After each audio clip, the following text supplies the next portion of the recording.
Yo, I'm Cyrus, king of Persia, empire builder, beard game strong.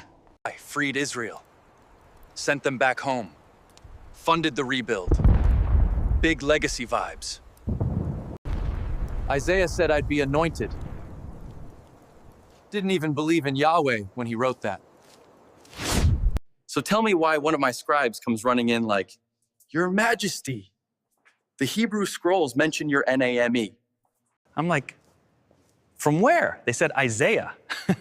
I said, who's that, a local prophet or a gossip page?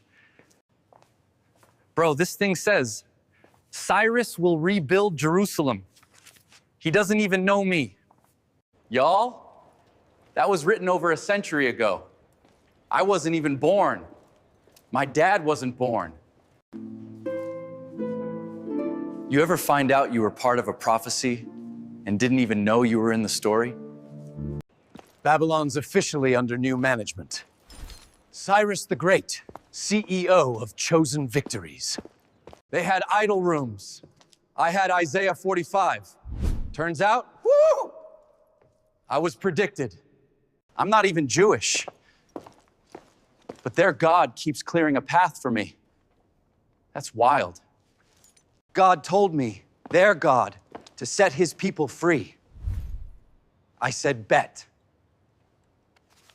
Not just free, I'm funding their trip. And the rebuild, with Babylon's gold.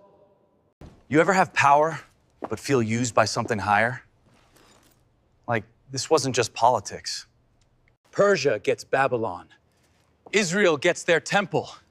Everybody wins, except idols. I'm not even in their covenant. But their God still gave me the mic. They cried. I mean, like, ugly cried. Kind of made me tear up too, not gonna lie.